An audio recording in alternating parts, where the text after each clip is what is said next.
What is up, y'all? My name is Cole, your host of the Three Wiggle Golf Show, where we talk shop, always go for it in two, and never, ever three putt. Thank you guys all for being here as always. Hey, listen, if you would, please share the show. I'm loving that I'm getting more and more of you guys tuning in from around the globe. But if you would, I would really ask that if you're taking some value from it, if it's a laugh, or if I say something that makes you think that, no way, dude, that's crazy, or if it's something that you take away that you go, oh, hey, I know I really like that. Yeah, I would ask that you share the show. So let's get into it. Bridgeman, we got to cover that. We got to talk about Scottie and a couple of the other, top 10 players in the world, what they did this week and have been doing. I do have an upcoming guest coming on the show. I'm excited about that. Her name is Rebecca Lee Bentham. She was a former LPGA tour player and currently is a coach out in Orange County. So I'm really excited to have her on the show and, learn more about her experience through coaching and, talk to her about what she's finding success in with her students. So that's going to be a really good conversation. Yeah. So let's kind of jump into Bridgeman. So the kid, 26 years old. I mean, we were talking about this guy last year in 2025. He had, I think he had 4 top 10s or 5. Maybe, I think he had 5 top 10s last year. And so he'd been playing up around the top of the leaderboard, and because he didn't really have any wins and he's young, he just, he wasn't really standing out a whole lot. But because I follow golf, we were talking about him like every now and then. The guy was playing really well. It's like, oh, hey, he's kind of up at the top. Who is this guy? And then sure enough, last week, he's right in the mix and he's been right in the mix. And this week he just put on an incredible performance. Ball striking, I really like his swing, the position he gets into at, at Impact. He plays this really power fade, which I love. And his putting technique is just super smooth. It's really simple. It's really conventional. And he just hits, he just hits putts really solidly. And obviously he made the most this week. And so, the other thing is we got to talk about is, him leaving those couple putts short. Obviously the nerves were there. And he talked about, at 16 with the putt for bogey, but, dude, to get to play with Rory McIlroy at Tiger's event and win your first professional golf tournament, that it surely can't get a whole lot better than that. I mean, that's just really cool. So really excited for Mr. Bridgeman. And I think he'll win again soon because now that he's gotten a taste of it, like I said, he had already had a good prior season, making a lot of cuts, being up and around the top of the leaderboard. So look for him to win again soon. And then, okay, so Scottie, obviously we'll just cover him. Another week of a flop Thursday, and then just fights and claws his way back to finish with a T12. I mean, the guy had 18 top 10 finishes in a row, which was the record by a mile. And so that came to an end, but that was fun to watch. I hope that he can get his Thursday round pulled together a little bit here next week, and certainly when the Masters comes, because it's really hard to sustain, having a really poor start and then having to fight back that much to win. If anybody can do that, Scottie's certainly the most capable, and he's shown that because he's put himself in contention 3 weeks in a row. However, I just think that that's probably not super sustainable. And so if he gets that Thursday round turned in the right direction, I definitely think he's just going to keep winning. I think that's pretty obvious at this point. So anyways, and then Rory, didn't have a great week last week on the putting surface, but this week got it turned around, put himself right there again. Just kind of another ho-hum week, top 10 finish for Rory. And then you got Tommy, Mr. Fleetwood, and got his first win, last year at the Tour Championship. Super exciting. Hadn't played any professional golf until last week. So came back last week, got a top 10, teed it up this week at the Genesis, got a top 10.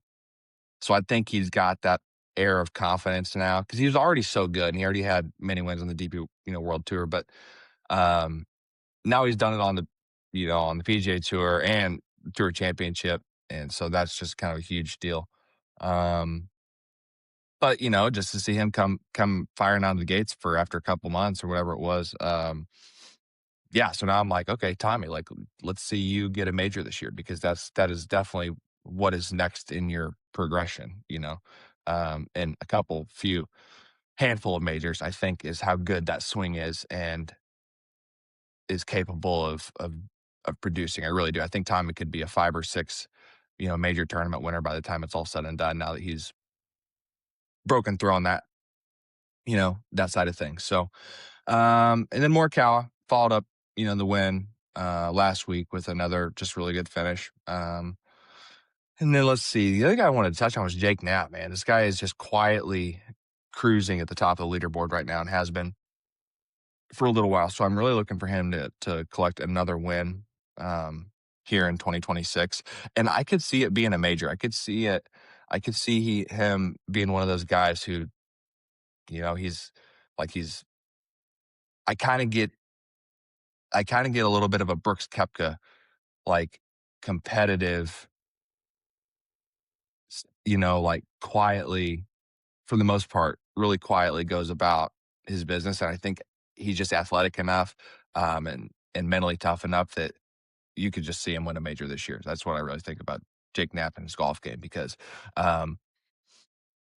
he just keeps playing at the top of the leaderboard. So I just think it's going to happen for him. Guys, let's see. That's where we're really going to cut it off for this week's episode of the Weekly Wrap. Episode 28, by the way. I want to say thank you, guys. I do have a little 3-wiggle wisdom for you.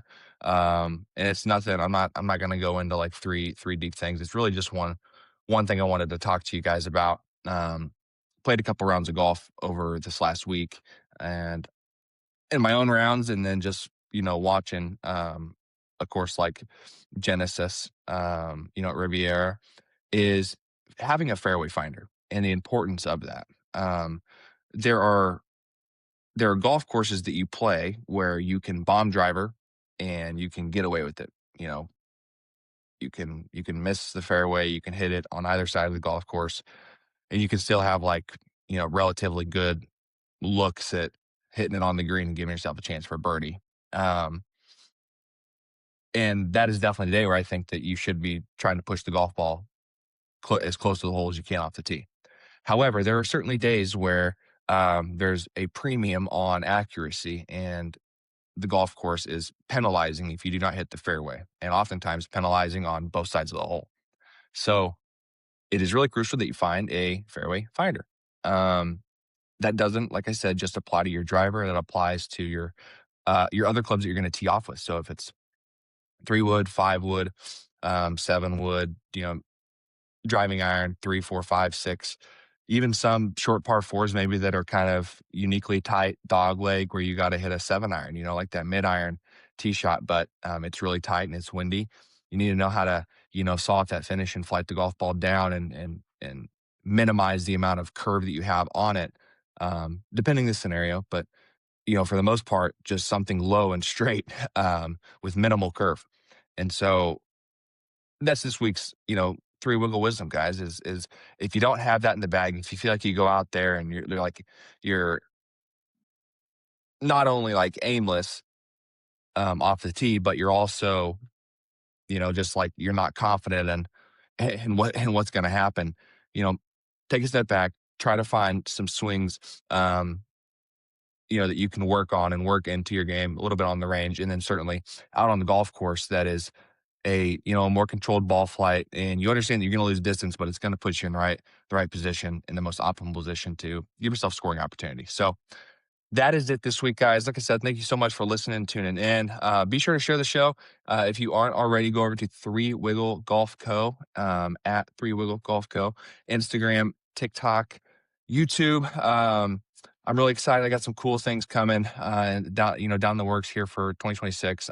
Traveling to go play some fun golf that I'm going to film for you guys. And yeah, I'm just excited for the rest of 2026. Thank you guys so much.